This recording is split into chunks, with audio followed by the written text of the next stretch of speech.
Port Canaveral, the world's largest cruise port. It can be confusing, it can be overwhelming, and all you want to do is get on your cruise and have a good time. Well, I'm here to help. Today, we're going to talk about all things Port Canaveral. You're watching Cruising with Dee.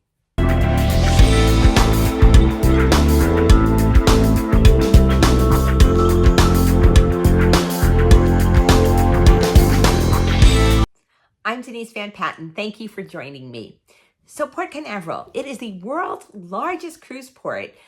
Beat out Miami in beginning of 2023. Miami had been the largest cruise port for many years, and then Port Canaveral had 4,072,000 passengers last year. So literally the largest cruise port by passenger in the world. Your chances of cruising out of Port Canaveral at some point are pretty high. Ships that have their home ports there include the Carnival Mardi Gras, Royal Caribbean's Wonder of the Seas, MSC Mervaglia, the Norwegian Escape, and the Disney Fantasy and Witch, and a bunch of other ships. As mentioned, it can be a confusing port and it can be an expensive port. Because of the great number of passengers, the hotels can be a little higher than other ports. You also have to take into account how to get around the port. Not so easy with Uber and Lyft because it's not like Miami where there are a ton of drivers that are just always there. So let's talk about some tips and tricks. I'll tell you how I navigate the port and give you some tips that will help you save money as you're doing it. We're going to talk about hotels today. We're going to talk about transportation around the port, Uber and Lyft, shuttles. We'll talk about staying at the airport versus staying at Port Canaveral. Oh, and also we'll talk about things to do once you're there, because hopefully you're like me and you're not coming in the morning of your cruise. It works out for a lot of people, but it's also possible to miss the cruise completely if you get even a slight airline delay. So hopefully you can have a little time to enjoy all that Port Canaveral has to offer when you show up at least the day before. There's two ways to fly in. You can fly in via MCO, which is Orlando, or Melbourne Airport. Most passengers fly into Orlando, and we're going to focus on that airport today for transportation, etc. But Melbourne is another option. It does have direct flights to several places in the US, such as Chicago, Washington, Nashville, Atlanta. A lot fewer flights and a lot fewer cruise passengers arrive there. But it is an option, and one you should know about. It's about 20 minutes from the port versus about 50 minutes for the port from Orlando. Let's look at flying versus driving. Flights have gotten so expensive lately that more and more people are deciding to drive instead of fly, even people as far as 15 hours from the port. Are you really saving money? But it's something that I've even started to look at. When we just traveled on spring break to go down to Port Canaveral, some of the flights to Orlando Airport were $1,000 a piece. And my husband and I we're in the South. We are not that far away. We have to go through Atlanta, but $1,000 is ridiculous. And we could have done it a lot cheaper by driving. We didn't do that. We made some other adjustments to our schedule, which we'll talk about later, which did save us a ton of money on our airline fare. Flying versus driving to Port Canaveral. In the days before the pandemic, when it was so much cheaper to fly, for me, it was such an easy question. I would always want to fly into the port. But these days, the cost of flying in can be absolutely prohibitive, especially if you are flying in a holiday period, spring break, Christmas, perhaps even during the summer. My husband has run the numbers for me, and if you have like two people and you're flying, maybe it's going to cost you $500 a person to fly. When you take in wear and tear on the car and your cost of gas, as well as parking at the port, it's going to kind of be a wash as to what is going to cost you more. However, if you're running into something that I ran into with spring break, where the cost per ticket for my husband and I flying Friday before the cruise and coming back on Saturday, the cost of the ticket was $1,000 per person. It would have definitely been cheaper for us to drive. And for us, the drive would be about 10.5 hours. Your results may vary, of course. And I was giving you that about $460 cost of driving down there from my distance. Also, you can also save money, though, in a very busy period by not staying the overnight before the cruise in Port Canaveral or at the airport, and staying further up the coast in a cheaper, less touristy hotel area. When we booked our hotels for Port Canaveral for spring break, they were asking at least $400 a night. Now, if you have a large family of like 4 or more people, it may really be cheaper for you to drive instead of fly. If you like driving and it doesn't stress you out too much, it is a viable option these days if your distance is not very, very far. At the port, parking runs $17 a day. There are other lots that will shuttle you in where I believe they have porters for your luggage, and they will start at about $8 a day. All of the parking options have 24-hour security in Port Canaveral. So one last tip on saving money when you're flying down to Port Canaveral. For this last trip that we took, we actually stayed until Sunday because doing that shaved about $500 or more per person off of our airfares coming from Tennessee and Idaho. We couldn't believe it, but the Saturday fares were outrageous. So we did the Residence Inn trick where we got a room for 2 couples, like the 2-bedroom suite with the 2 bathrooms. I think it came, including all taxes and fees, like $140 per couple. We left on Sunday and it was stress-free. Some people in our group went to City Walk and hung out. I actually had work to do that day. But that's one way to look at saving money on those really, really crunch times at Port Canaveral. If you can be a little flexible, but both the day you fly in and the day you fly out, you can actually really rack up the savings. So you've flown in or you drive in, and now you need a hotel. You have 2 options once you get down into the Orlando Airport, Port Canaveral area. You can stay at the airport or you can stay at the Port Canaveral Cocoa Beach area. This is how I look at it. If you are coming in late on the night before your cruise, you're not going to be really sightseeing or enjoy being over down by the beach or the port, and you might as well save a little bit of money and stay at the airport. However, if you are coming in early the day before or even earlier than that, it's probably worth it to spend a little bit more and enjoy Cocoa Beach, the pier there, or the port area and all the wonderful restaurants, etc. There's also a third option if you're really trying to save money or you're there during a very expensive week. You can stay about 20 minutes up the coast from Port Canaveral in Titusville. Generally speaking, you're going to save $50 to $100 a night by staying up in that area. When I'm coming in the night before a cruise, I'm not really looking for something fancy. I want to stay in a place that has good Wi-Fi, a comfy bed, and is convenient to the port or to transportation for the port. So a lot of the chains, kind of their lesser brands, if you will, but like the Fairfield Inn, Hilton Garden Hotels, Courtyard perhaps, Town Place Suites, Spring Hill Suites, etc. All of those type of hotels seem to have the best rates, whether you're at the airport or whether you are by the port. You can upgrade it. I know there's a very nice Hilton and some other fancier hotels over by Cocoa Beach. Again, if you're coming in even earlier or you want to really make a little mini vacation before you get on the cruise, those are good options, but they will cost more. It helps a lot if you stay in the loyalty program, be it Marriott or Hilton or Holiday Inn. Personally, I'm in the Marriott program. I have been for many years. I'm lifetime gold with them. And that helps in 2 ways. One, if I hit a really, really expensive time like spring break, I don't have to pay with money, I pay with points. And that can save me, I think it saved me $400 my last trip. Second, even if you are paying for the room, you're building up points for your next trip, and you usually will get some sort of an upgrade, maybe to a better view or a slightly larger room if that's available. And that's like just a nice extra thing to have. One little trick that I have used when I'm going with 4 or more people, 2 couples or a family, instead of getting 2 or 3 separate hotel rooms, the all-suite hotels sometimes have 2-bedroom suites. For instance, this last trip we stayed at a Residence Inn with 2 couples, but the suite had 2 bedrooms and 2 bathrooms. And we saved a ton of money by doing that instead of paying for 2 separate hotel rooms.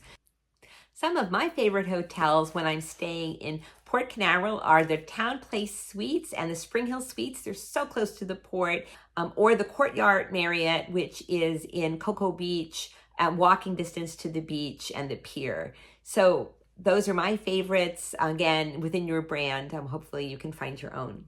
Another option at Port Canaveral, and I'm only going to mention it because you may see it as you are driving to the port. There is a Holiday Inn vacation resort, which is timeshares, but they do rent rooms out. And it is literally in walking distance of Terminal 3, which has the Mardi Gras.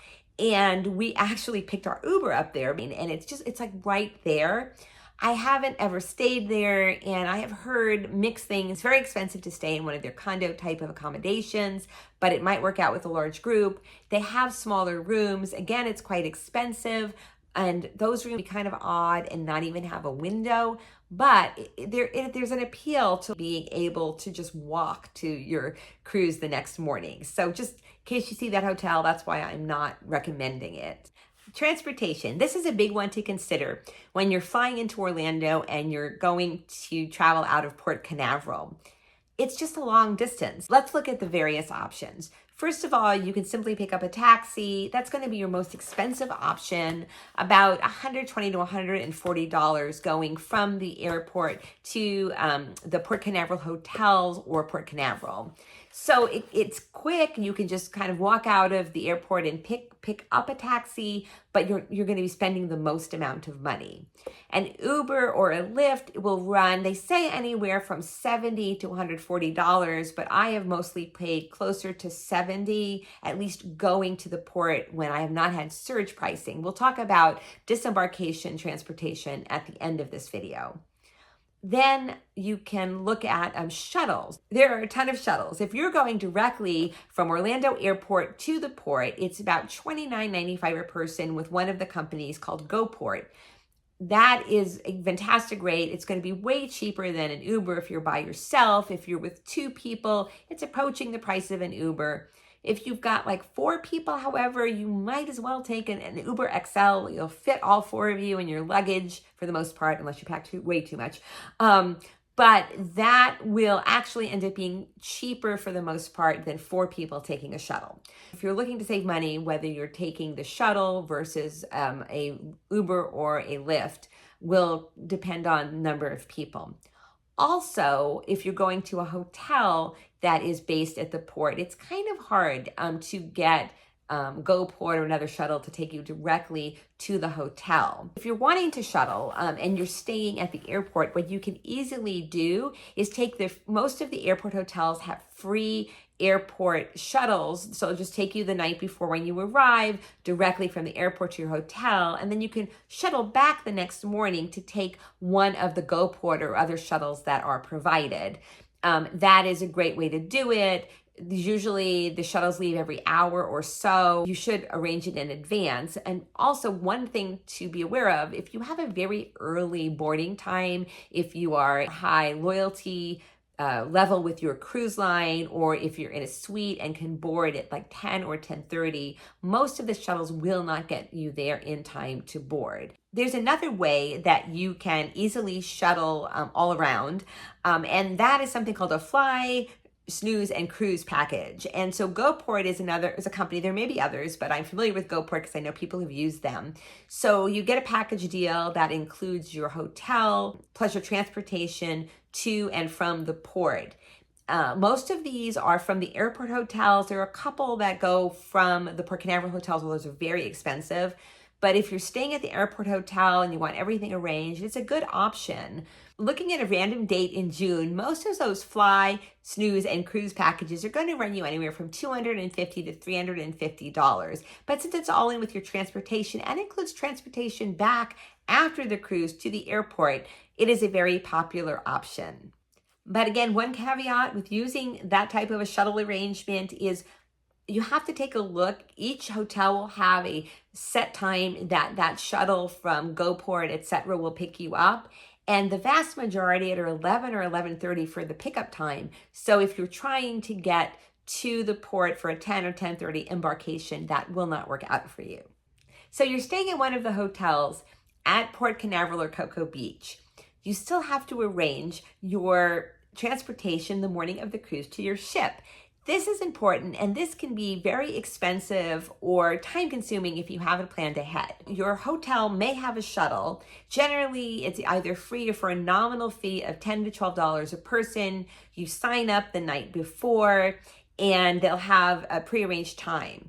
Just like a lot of the other shuttle options, this will normally not get you there any earlier than about 10:30 or 11. So I was in this situation with my last trip. We had a 10 a.m. appointment at the port, so we wanted to get there as early as possible, and the hotel shuttle would not get us there at the time we wanted. So we did take an Uber. You can plan to take Uber or Lyft the night before. You can arrange it so you don't have to worry about it the morning of. My trip before this, we had arranged a Lyft, but it fell apart, and we were having to find a Lyft to take us or an Uber, and I think it was about 45 minutes. We actually missed our embarkation time because we did not have prearranged transportation. Remember, as I mentioned, in Miami, there's a ton of cars always available. Not so Cocoa Beach, Port Canaveral, it's a smaller town. Every Uber and Lyft is pretty much busy on an embarkation morning, especially on a Saturday. So for this last trip, we got an Uber ahead of time, and it was expensive. Generally, when you're going down to the port, it's like $7 to $10 from the hotels that are very close into the port. $48 was for an Uber XL, so it fit 4 of us. So per person, it was about $12, and it really cost no more than a shuttle from the hotel per person would have cost us. So it was a good option, peace of mind. So I highly recommend arranging, if you're taking a ride share, to do it the night before. One other tip for you for the morning of your cruise for your transportation: make sure you know what terminal your ship is leaving from. It's a very big port, and especially if you're getting a driver, you just need to know. So I have heard of people occasionally getting dropped off at the wrong terminal, and that makes the morning a little bit stressful. Often they have to get other transportation because you just can't walk. The terminals are spaced pretty far apart. Food options at the port are wonderful. So many great options. Even at the airport, you can find some really great restaurants. Last time we were at the airport, we were at the Residence Inn by Marriott, and we were in walking distance of a great little restaurant called Marlowe's Pub. It had an Americana kind of menu, everything from vegan options to great burgers and some very nice mixed drinks. If you're down by the port and Cocoa Beach, you have endless options. In the port area, you can, if you enjoy watching ships come in or maybe seeing SpaceX flight, there are a bunch of restaurants just lining the canal coming out of the port. Fish Lips is one that's very popular with cruisers. There's the Grills, several restaurants, seafood restaurants, just in a little row where you can, after dinner, take a walk and enjoy just being down by the ocean. We saw pelicans last time, and as mentioned, we actually did see a SpaceX launch, which was really, really fun. If you're down in Cocoa Beach, there's the Cocoa Beach Pier, a lot of really great restaurants right on the pier. Of course, they're pricey and on the beach, but wonderful way to start your vacation. And if you're just looking for cuisine very close by, you can walk from a lot of these hotels. There are options, everything from Italian to Thai to sushi, plenty of different cuisines for you. If you're getting in really late, which has happened to us, we once were going to come in and instead of getting there in the afternoon and getting to enjoy Cocoa Beach, we were staying at the courtyard in Cocoa Beach. We got in really, really late.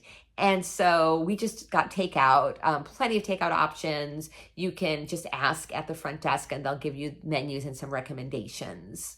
What can you do once you get there, especially if you get there early the day before or even earlier than that? Oh my gosh, endless options in Orlando. If you're staying by the airport, of course, there are the parks. There's Disney and Universal. If you don't want to pay to go in a park, but you just want to kind of maybe walk around a little bit, there's City Walk, which is no cost to get in, and a lot of different restaurant and some entertainment options there. If you're staying down by Cocoa Beach, of course, there's the pier, there's the beach there. You can, when you're at the port, there's plenty of places to walk around. They have the Exploration Tower, which right now I believe is under maintenance, but when it's open, that's a great place to just go up and get beautiful views of the port area. There's National Seashore nearby, of course. There's Cape Kennedy, just lots and lots of things for you to do to get your vacation started early right before your cruise. Finally, we are very briefly going to talk about disembarkation. If you've used one of the shuttle services, usually you will use them to shuttle directly back from the ship.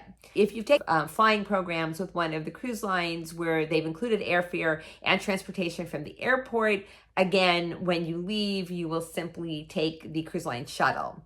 If you don't have a shuttle arranged, it can be a little bit of bedlam on disembarkation day. The recent Carnival Mardi Gras cruise that we took, we got out and there are people everywhere. So people were already arriving for their 10 a.m. slots. There were just cars and luggage and people everywhere. There's no like taxi stand or line of taxis to pick up. There was a little taxi stand, which was really for shuttles and taxi, and completely non-helpful. We asked, it was extremely expensive, about $140 and a 40-minute wait. So definitely we're going to use Uber or Lyft, which we did. This time using Uber was wonderful and very inexpensive. I think it was about $70 to get back to the airport, maybe even less, because there was no surge pricing. Go back a year ago and going from Port Canaveral, we got out at a earlier time and surge pricing, they were asking $212 to get to the airport. We just stuck around, and again, we didn't have to get to an early flight, so we were able to do that, and we waited until the price came down to something reasonable. But in any event, Uber and Lyft are an option. You're also going to have a little bit of trouble of where to get picked up because Port Canaveral does not have ride-sharing area where the ride shares pick you up.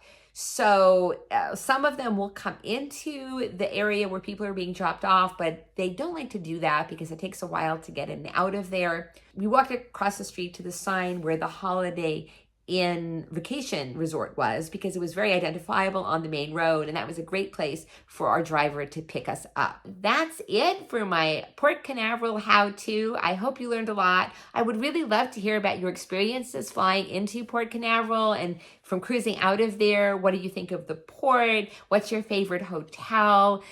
Do you have a favorite mode of transport? Please let me know in the comments.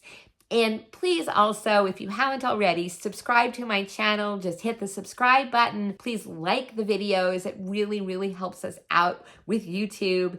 And if you hit the notification button, you'll know when I have new videos up. Thank you so very much for cruising with Dee. I will see you next time.